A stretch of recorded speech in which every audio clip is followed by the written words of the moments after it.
الذین آمنوا وکانوا یتقون، اور وہ لوگ کہ جو ایمان لائے اور وہ تقوی اختیار کرتے رہے، اللہ سے ڈرتے رہے۔ انسان دو چیزوں کا مجموعہ ہے، ایک جسم اور دوسرا ہے روح۔ جسم اور روح کا جو مجموعہ ہے اس کو انسان کہتے ہیں، آدمی کہتے ہیں۔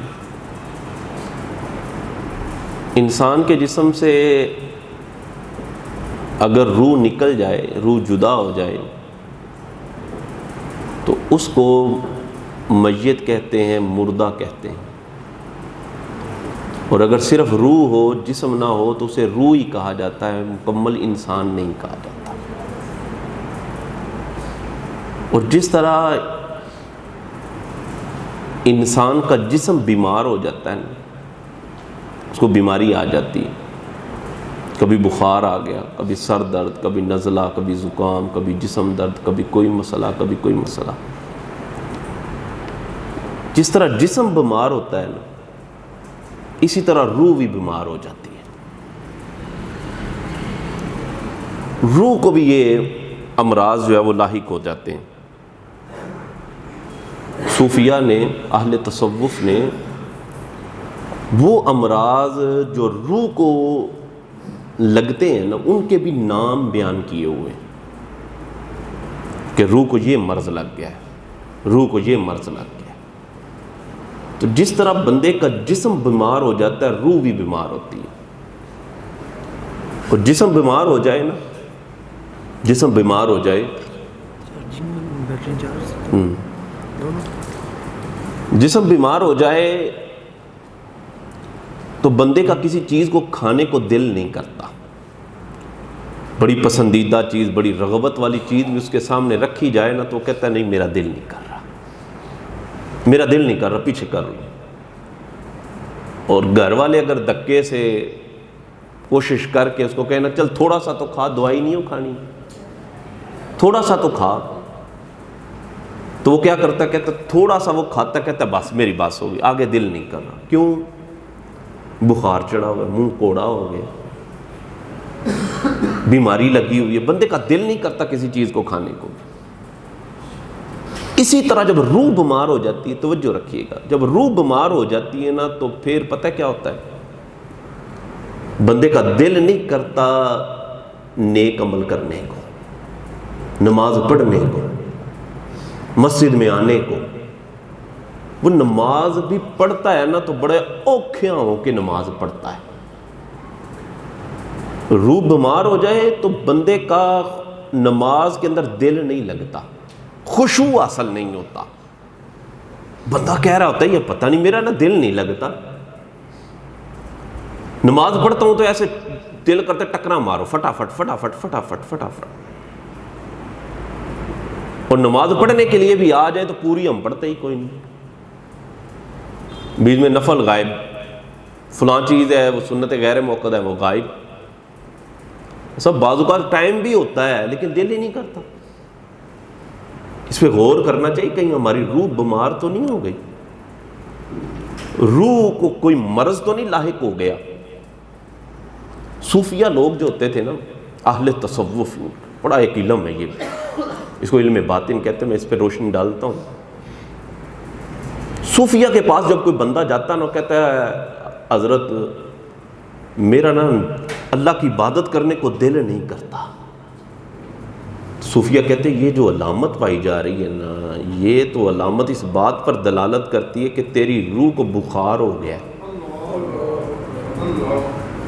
جیسے ایک امراض ہوتے ہیں نا جی، مختلف امراض ہوتے ہیں، تو بندہ کہتا ہے جی میرے نا میں صبح اٹھنا تو سر پیڑ ہوندی ہے، تو ڈاکٹر کہتا ہے جی تینوں نہ ہے اے علامت جڑی ہے نا، یہ اس مرض دی علامت ہے۔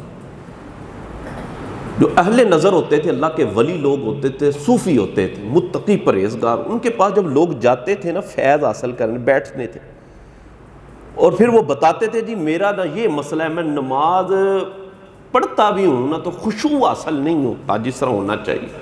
تو پھر صوفیہ کہتے تھے یہ جو علامت ہے نا، یہ اس بات پر دلالت کرتی ہے تیری روح کو فلاں مرض لگ چکا ہے۔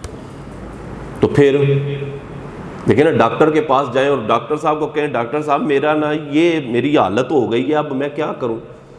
تو ڈاکٹر اس کے لیے نسخہ لکھتا ہے، نسخہ لکھتا ہے نا جی، دوائی لکھتا ہے اس کے لیے کہ تیرا یہ جو مرض ہے نا اس کی یہ دوائی ہے۔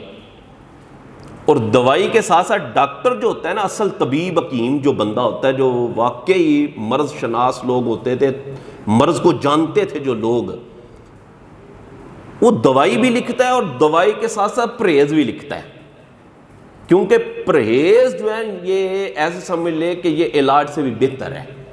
بندہ پرہیز کر لے نا تو بیماری کی جڑ مک جاتی ہے، ختم ہو جاتی ہے۔ تو ڈاکٹر جو ہوتا ہے، حکیم ہوتا ہے، وہ دوائی لکھتا ہے، میڈیسن لکھتا ہے، میڈیسن کے ساتھ ساتھ وہ کہتا ہے یہ پرہیز ہے تیرے، فلاں چیز نہیں تو نے کھانی، فلاں نہیں کھانی، اس ٹائم نہیں کھانی، اگر کھانی ہے تو اتنی دیر تک پھر لیٹنا نہیں، سونا نہیں، اس ٹائم نہیں، سارے پرہیز بیان کرتا ہے۔ اہل تصوف کے پاس، صوفیاء کے پاس جب کوئی بندہ آتا نا اور کہتا جناب مجھے تو یہ مرض ہے کہ اللہ کی عبادت میں میرا دل نہیں لگتا، عبادت کرنے میں شوق نہیں بڑھتا، تو پھر صوفیاء اس کے لیے اوراد بیان کرتے تھے، وظائف بیان کرتے تھے کہ تو یہ وظیفہ کر، اور وظیفے کے ساتھ ساتھ تو نے یہ پرہیز بھی کرنے، یہ پرہیز ہیں۔ کیوں؟ اس لیے کہ تیری روح بیمار ہے، تیری روح کو بخار ہے، تیری روح کو فلاں بیماری لگی ہوئی ہے، یہ اس کا علاج ہے، یہ ورد کرنا ہے، یہ اللہ کا ذکر کرنا ہے، اور اتنے ٹائم کرنا ہے۔ جیسے دوائی دیتے ہیں نا، گولیاں دی ہیں، کہتے ہیں اے 2 ٹائم کھانیاں نہیں، اور ایک کھانے سے پہلے کھانی ہے، ایک کھانے کے بعد کھانی ہے۔ جو صوفیاء کے جو اوراد ہوتے تھے نا، وہ باقاعدہ تعداد بیان کرتے تھے، اتنی تعداد میں فلاں جو اللہ کا نام ہے نا وہ تو نے اس ٹائم پڑھنا ہے، فجر کے بعد پڑھنا ہے، اور سوتے ہوئے تو نے یہ عمل کر کے سونا ہے تاکہ تیری روح کا علاج ہو۔ اور پھر یہ تیرے پرہیز بھی ہیں، ان سے تو نے بچنا بھی ہے، جھوٹ نہیں بولنی، فراڈ نہیں کرنا، دھوکہ نہیں دینا، رشوت نہیں لینی، سود نہیں کھانا۔ یہ صوفیہ آگے پرہیز بتاتے تھے کہ یہ تیرے پرہیز ہیں۔ اہل تصوف کا یہ طریقہ علاج ہوتا تھا کہ وہ اس طرح جو ہے وہ روحانی طور پر روح کی اصلاح کرتے تھے، روح کی اصلاح کرتے تھے۔ اور یہ جو علم ہے نا، علم، اس علم کو کہتے ہیں علم باطن۔ علم کی 2 قسمیں بیان کرتے ہیں، ایک ہوتا ہے علم ظاہر اور ایک ہوتا ہے علم باطن۔ قرآن مجید فرقان حمید میں اللہ رب العزت نے ارشاد فرمایا وَيُعَلِّمُهُمُ الْكِتَابَ وَالْحِكْمَةَ، کہ یہ جو محبوب علیہ السلام ہے تمہیں کتاب بھی سکھاتے ہیں اور حکمت بھی سکھاتے ہیں۔ مفسرین کہتے ہیں کتاب سے مراد تو یہ ظاہری کتاب ہے نا، یہ قرآن مجید فرقان حمید، یعنی علم ظاہر، یہ تمہیں علم ظاہر بھی دیتے ہیں اور علم باطن بھی دیتے ہیں۔ اور فرماتے ہیں کہ علم باطن سے مراد یہاں پر کیا ہے؟ وہ امور باطنیہ جو انسان کی روح سے تعلق رکھتی ہیں، اندر کی باتیں جو ہیں، قرآن میں چھپے ہوئے راز، اسرار، اشارات، محبوب علیہ السلام ان کو بھی بیان کرتے ہیں۔ تو جس طرح ہمیں اپنے جسم کے علاج کے لیے ڈاکٹر کے پاس جانا پڑتا ہے، حکیم کے پاس، طبیب کے پاس جانا پڑتا ہے، اسی طرح روح کے علاج کے لیے بھی کہیں جانا پڑتا ہے۔ روح کا علاج چاہتے ہیں تو روح کا علاج کہاں پر ہوگا؟ اللہ کے ولی کے پاس ہوگا۔ روح کے علاج کے لیے جو مرشد کامل ہوتے ہیں نا، مرشد کامل، ان کے پاس جانا پڑے گا۔ اپنے جسم کے علاج کے لیے ہم کہتے ہیں میں آپے کر لاں گا، آپے کوئی نہیں ہوتا۔ یہ ڈاکٹروں نے اتنے بڑے جو محل جیسے ہاسپٹل بنا لیے، ایویں نہیں بنا لیے، یہ مریض آئے ہیں تو انہوں نے بنائے ہیں۔ مریض جاتا ہے نا پھر ہی کام بنتا ہے، پھر ڈاکٹر لکھتا ہے نسخہ اس کا۔ اسی طرح جب روح بیمار ہو گئی ہے، ہم سب اگر غور کریں نا، یقین کریں، ایسا لگے گا ہم سب کی روحیں بیمار پڑی ہیں۔ وجہ کیا ہے؟ بد پرہیزی، پرہیزی کوئی نہیں۔ جن چیزوں سے شریعت نے منع کیا تھا یہ نہیں کام کرنے، ہم وہی کرتے ہیں۔ اب جب وہ کریں گے تو روح کیا ہو جائے گی؟ بیمار ہو جائے گی۔ روح بیمار ہو گئی، روح تر و تازہ نہیں، روح صحت یاب نہیں، تو عبادت کا ذوق اور شوق کیسے بنے گا؟ اللہ کی عبادت بھی کرتے ہیں، یقین کر لیں ایسے ہی لگ رہا ہوتا ہے کہ فٹافٹ کر ٹکرا مار، ٹھکا ٹھک اور جلدی جمسیتیوں بار، نعرہ مار بار جا کے علی حیدر۔ یہ ایک سلسلہ ہمارا بنا ہوا ہے۔ تو جس طرح جسم کی تندرستی کے لیے ڈاکٹر ضروری ہے، اسی طرح روح کی غذا کے لیے، روح کو تندرست و توانا کرنے کے لیے مرشد کامل کی ضرورت ہے۔ جس طرح علم ظاہر پڑھنے کے لیے، کتاب پڑھنے کے لیے استاد کی ضرورت ہے، بغیر استاد کے آپ کتاب نہیں پڑھ سکتے، چاہے کتنی بھی اب ایپیں نکل آئی ہیں، بغیر استاد کے کبھی بندہ کامل نہیں بن سکتا۔ اسی طرح علم باطن میں بھی بغیر مرشد کے بندہ کمال حاصل نہیں کر سکتا۔ علم باطن پڑھنے کے لیے، علم باطن کی معلومات حاصل کرنے کے لیے بھی کسی پیر کامل کے ہاتھ میں ہاتھ دینا پڑتا ہے، اور وہ مرشد کا کام یہ ہوتا ہے۔ مرشد کے لیے ضروری ہے کہ مرشد کامل ہو، اللہ کا ولی ہو، اور اللہ کے ولی ہونے کے لیے ضروری نہیں ہے کہ وہ جناب عوامی اڑ کے دکھائے گا تو آپ مانیں گے جی اللہ دا ولی ہے، کوئی کرامت ظاہر ہوگی تو ہم کہیں گے جی اللہ دا ولی ہے۔ نہ، اللہ کے ولی کے لیے یہ تو کرامات اور اس طرح کی جو ہیں یہ ایسا سمجھے کہ ولایت کی شاخیں ہیں، چینٹے ہیں، یہ تو ولایت ہے۔ اصل مرشد کامل وہ ہوتا ہے کہ جس کی نظر، جس کی توجہ تیرے دل پر ہو، جیب پر نہیں، دل پر نظر ہو، دل پر نظر ہو، اور اس کا دل کرے کہ میرے پاس آنے والا بندہ ایسا ہو کہ یہ راہ ہدایت کا مسافر بنے، اور یہ 5 وقت کی نماز اس انداز میں پڑھے جیسا کہ حدیث پاک میں بیان کیا گیا تھا۔ اس طرح نماز پڑھ کے تو اپنے رب کو دیکھ رہا ہے، اور اگر یہ تیرا تصور نہیں بنتا تو پھر اس طرح نماز پڑھ کے تیرا تصور یہ ہونا چاہیے میرا رب مجھے دیکھ رہا ہے۔ اب جب بندے کا یہ تصور بنے گا نا کہ میرا رب مجھے دیکھ رہا ہے، تو پھر بندہ کیسے نماز پڑھے گا، کیسے اس کے اندر اخلاص آئے گا؟ تو ڈاکٹر، طبیب، استاد کی ضرورت دنیا میں ہمیں ہے۔ جسم بیمار ہو گیا ڈاکٹر کے پاس جائیں گے، علم ظاہر سیکھنا ہے استاد کے پاس جائیں گے۔ تو اسی طرح اگر ہم اپنی روح کا علاج کرنا چاہتے ہیں، اس کی تندرستی اور توانائی چاہتے ہیں، تو ہمیں اللہ کے ولی کی صحبت اختیار کرنی پڑے گی، اور ان کا مرید ہونا پڑے گا، مرشد کامل پکڑنا پڑے گا، تاکہ وہ ہمارے اعمال کے اندر اخلاص پیدا کر سکے، اخلاص پیدا کر سکے۔ اگر ہمارے اعمال کے اندر اخلاص نہ ہوا، ہمارے اعمال کے اندر اللہ کی رضا شامل نہ ہوئی، ہمارے اعمال ہی اللہ کی بارگاہ میں قبول نہیں۔ اخلاص کیسے ہوگا؟ ہماری روح جب تندرست و توانا ہو جائے گی، ہم ان باتوں سے پرہیز کریں گے جن باتوں کے کرنے کو شریعت نے منع کیا ہے، ان سے ہم بچیں گے، پیچھے ہٹ جائیں گے، اور جو کام کرنے کا شریعت نے ہمیں حکم دیا ہے وہ ہم کریں گے۔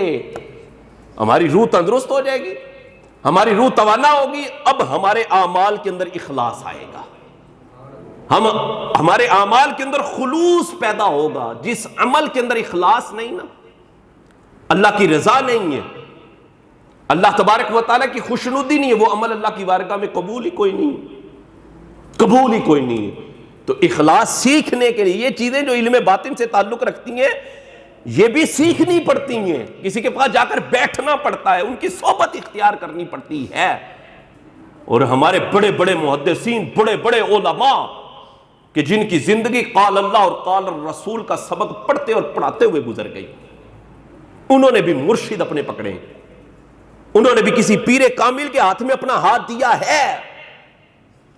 علامہ فخر الدین رازی جیسے، اللہ اکبر، بڑے محدث، بڑے مفسر،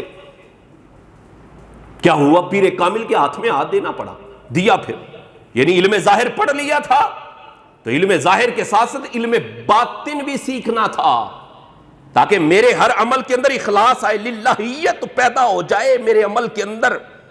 تو پھر خواجہ نجم الدین کبریٰ رحمت اللہ تعالی علیہ کے آپ مرید ہوئے۔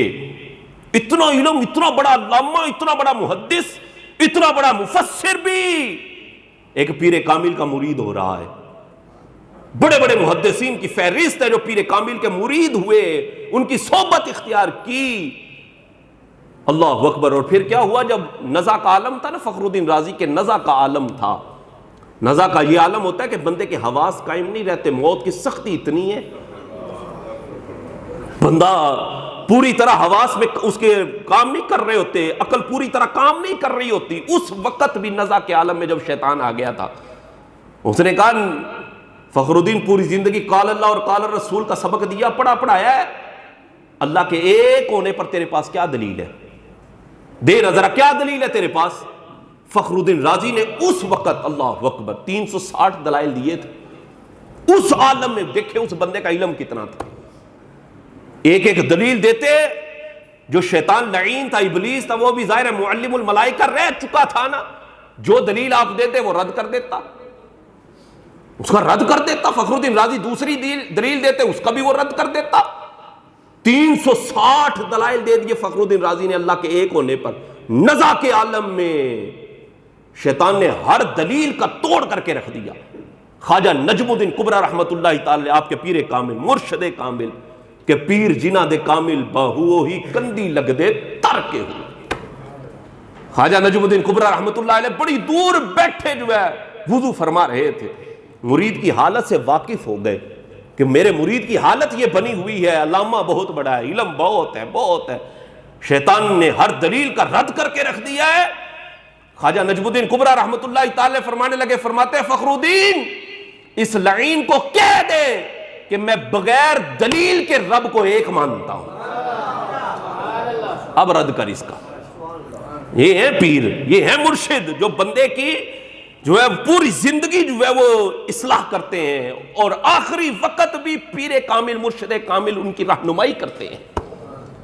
اخلاص پیدا کرنا ہے. ان لوگوں کی صحبت میں بیٹھنا پڑے گا، ان لوگوں کے پاس جانا پڑے گا تاکہ یہ ہماری روح جو بیمار ہو رہی ہے نا اس کا یہ علاج کر سکیں.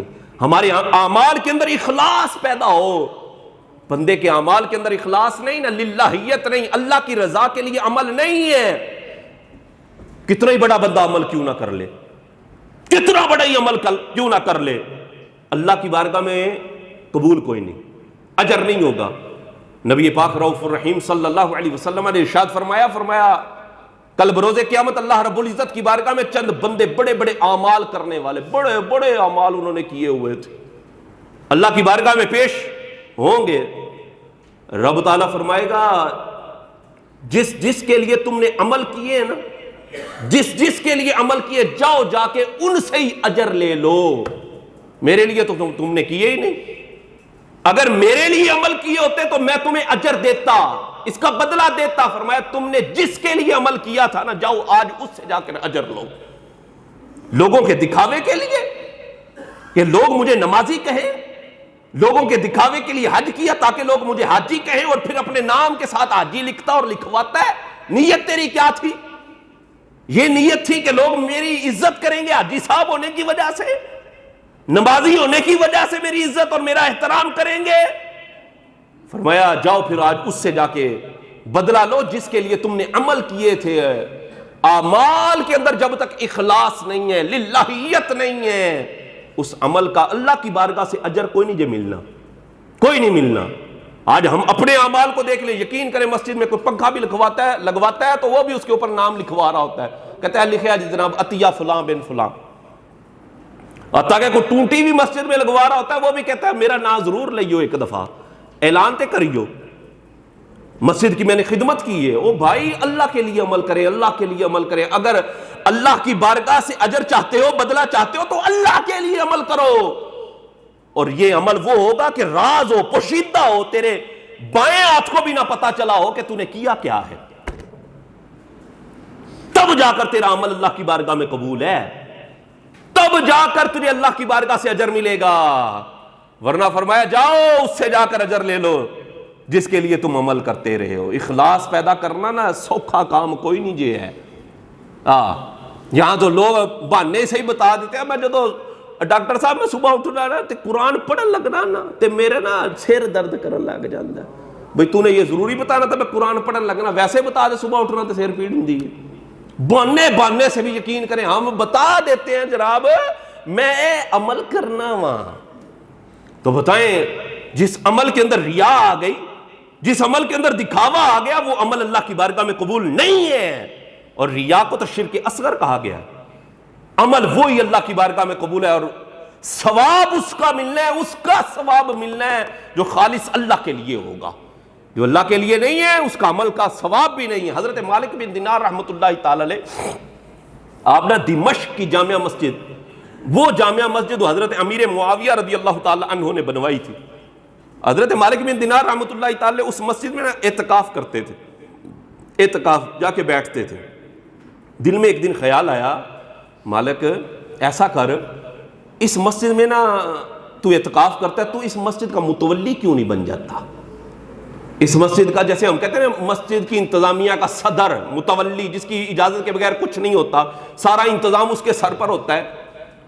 دل میں خیال آیا, مالک تو اس مسجد کا متولی کیوں نہیں بن جاتا؟ متولی بننے کے لیے کیا کریں؟ انہوں نے کہا اعتکاف لمبا کر دو, اعتکاف لمبا کر دو, اور مسجد میں نفل زیادہ سے زیادہ پڑھنے لگ, زیادہ ٹائم مسجد میں گزارنے لگ جاؤ, مسجد میں پڑے رہو. لوگ دیکھیں گے, آئیں گے, وہ کہتے ہیں یار یہی بندہ مسجد میں ہوتا ہے, مسجد میں بیٹھا رہتا ہے, لہذا سارا مسجد کا انتظام اس کو دے دو, اس کو متولی بنا دو. لوگ خود ہی متولی مجھے بنا دیں گے. اب دیکھیں نیت یہ تھی کہ مالک بن دینار یہ نیت کر رہے ہیں کہ مسجد کا متولی بننا ہے تو مسجد کا میں اعتکاف لمبا کر دو, اور مسجد کے اندر عبادت اور ریاضت کا سلسلہ لمبا کر دو, تاکہ یہ لوگ دیکھیں اور دیکھتے کہیں اسی کو متولی بنا دو, اسی کو متولی بنا دو. مالک بن دینار رحمۃ اللہ علیہ کہتے ہیں میں نے 1 سال اس طرح اس مسجد میں بیٹھ کر عبادت کی تھی. پورا 1 سال, پورا 1 سال میں اس مسجد میں بیٹھتا تھا, عبادت اللہ کی کرتا تھا, نفل میں پڑھتا تھا, ریاضت مجاہدے وہاں پر میں کرتا رہا. فرماتے 1 سال کے بعد جب میں اس مسجد سے نکلا نا, باہر نکلا نا, ہاتف سے غیب سے آواز آئی, مالک اللہ کی بارگاہ میں توبہ کر. 1 سال, پوری 1 سال عبادت کی. ہاتف سے آواز آئی, مالک اللہ کی بارگاہ میں توبہ کر.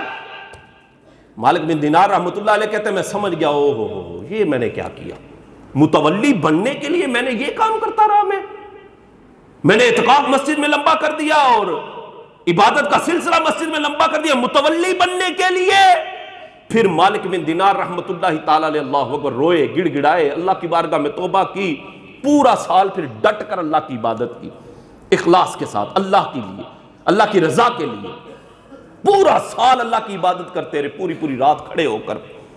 پھر کیا ہوا, پورے سال کے بعد ایک دفعہ آپ اسی مسجد کی طرف آ رہے تھے تو لوگ نہ باہر ایسے کھڑے ہوئے, شور مچا ہوا, یار مسجد کا متولی کسی کو بنانا ہے, مسجد کا متولی کسی کو بنانا ہے, مسجد کا متولی کوئی ہونا چاہیے. حضرت مالک بن دینار آئے نا تو لوگوں نے حضرت مالک بن دینار کو آتے ہوئے دیکھا تو لوگ کہنے لگے, کہتے ہیں یہ جو بندہ آ رہا ہے نا اسی کو مسجد کا متولی بنا دو, اسی کو مسجد کا متولی بنا دو. آپ آگے بڑھے تو لوگوں نے کہا جناب آپ مسجد کے متولی ہیں, آپ اس عہدے کو قبول کر لیجئے. مالک بن دینار رحمۃ اللہ تعالی علیہ مسجد میں داخل ہوئے, سر سجدے میں رکھا, گڑ گڑائے, پھر روئے اللہ کی بارگاہ میں کہ مالک تیری رضا کے لیے عمل کیا, تیری رضا کے لیے تیری عبادت کی, تیری رضا بھی مل گئی اور مسجد کا متولی ہونا بھی مل گیا. یہ کہتے ہیں رب راضی تے سب راضی. اپنے رب کو راضی کرو. اخلاص عمل کے اندر پیدا ہونا چاہیے, اخلاص عمل کے اندر پیدا ہونا چاہیے. اور اس کے لیے کیا ہے, اس کے لیے مرشد کامل کے ہاتھ میں ہاتھ دینا پڑے گا. شرط یہ ہے کہ مرشد کامل ہو, ان کی بیعت کرنی پڑے گی تاکہ وہ ہماری روح کا علاج کریں, ہماری روح کا علاج کریں. ایسے لگتا ہے ہماری تو روحیں بیمار پڑ گئی ہیں, ہماری تو روحیں بیمار پڑ گئی ہیں, ہمیں عبادت کی لذت حاصل نہیں ہوتی, ہمیں عبادت کا مزہ نہیں آتا. جسم بیمار ہو جائے نا, جسم بیمار ہو جائے, بخار چڑھ جائے, منہ کوڑا ہو جائے, کسی چیز کو کھانے کو دل نہیں کرتا. بڑی بڑی پسندیدہ چیز کو بھی بندہ رد کر دیتا ہے, کہتا ہے لے جو چکو میرے کو, میں نہیں کھانی. دھکے سے کھلائیں بھی تو تھوڑی سی کھا کے کہتا ہے بس کرو, پیچھے کرو اینو, میں نہیں کھانی. کیوں؟